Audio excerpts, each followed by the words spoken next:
Chapter 2, page 27, Everyday Life. Most ancient Egyptians were farmers. They lived in villages and towns in the Black Land along the Nile River. Their houses were made of mud bricks. The mud for the bricks was another gift of the Nile. Even wealthy people lived in houses that were very close to each other. That's because Egyptians wanted to save most of the black land for farming. Egyptian houses usually had high, flat roofs. Families often did their cooking on the roof. They sometimes slept on the roof in the summer. Poor families' houses usually had only one room. Wealthy Egyptians had larger houses. They had servants to do their cooking, washing, and other chores. If you could peek beneath the roof of an Egyptian house, this is what you might see. And then you can look at the picture on page 28 to 29. Most Egyptians did not have a lot of furniture.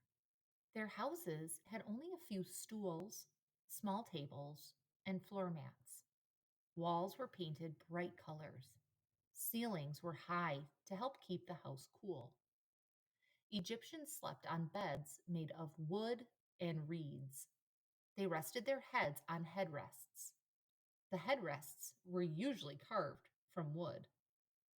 You can see right on the bottom of page 29, there's a bed with the headrest.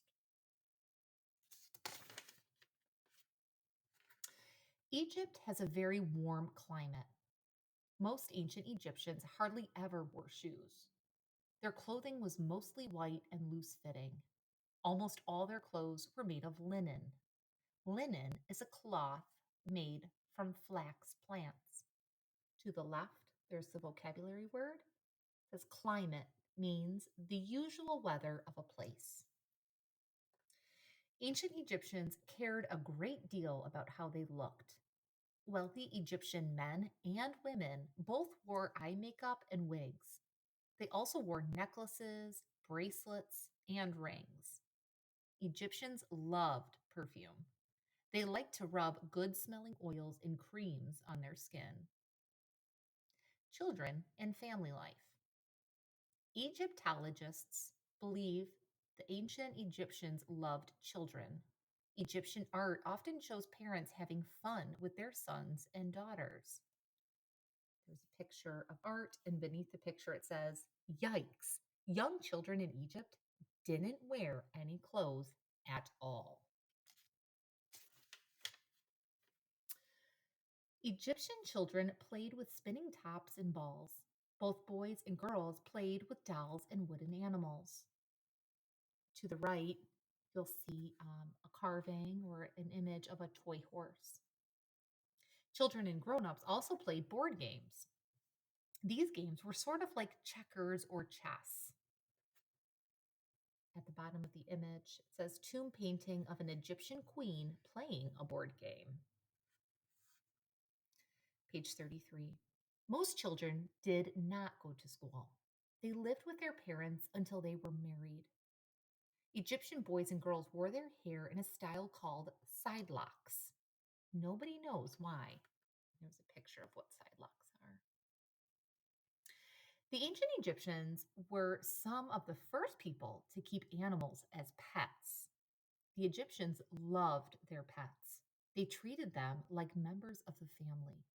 One story says that when a family's pet cat died, the whole family shaved off their eyebrows to show their grief. Page 34. Artists and craftspeople. There were many skilled artists and craftspeople in Egypt. Sculptors and painters decorated the palaces and temples. Potters worked with clay to make bowls, jars, and statues. Weavers wove cloth for clothes and bedding. Shipbuilders built sailboats and barges for traveling up and down the Nile. Other craftspeople made leather goods and jewelry.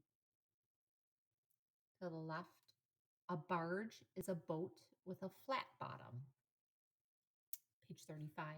Egyptian craftspeople, sculptors and painters, potters, weavers, shipbuilders, leather workers, jewelry makers. Egyptian craftspeople were very skilled at their trades. They usually worked together in large workshops like this. Page 36. Scribes. One of the most important jobs in ancient Egypt was that of a scribe. Scribes wrote on scrolls. These scrolls were made of from a reed called papyrus. Scribes kept records for the government. They also kept records for merchants and traders. They copied down magic spells and scientific information. It took years of schooling to become a scribe. The hieroglyphic alphabet was very hard to learn. Most Egyptians never learned it at all. They hired scribes to read and write for them. To the right, there's a side note. Not fair. Only boys could go to school and become scribes. Pharaohs. The rulers of Egypt lived very differently from ordinary people. They had hundreds of servants. Their homes were grand palaces. Egyptian rulers came to be called pharaohs. Pharaohs had total power over their people. Ancient Egyptians believed their pharaoh controlled the weather, the flooding of the Nile, and the growth of their crops. Egyptians thought their pharaoh was more than a person. They worshiped him as a god. To the right, it says pharaoh means great house. Next page, Jack and Annie present the animals of ancient Egypt. Crocodiles, hippos, and beautiful birds lived along the Nile River. Lions, wild bulls, and jackals also lived in ancient Egypt. Egyptian statues and jewelry were often made to look like animals. It says this glass fish held perfume. On the next page, it said this wooden goose sat on wooden eggs. This lion guarded a jar of face cream. This hippo was a good luck charm. And that's the end of chapter 2. Don't forget to answer all the questions in your packet.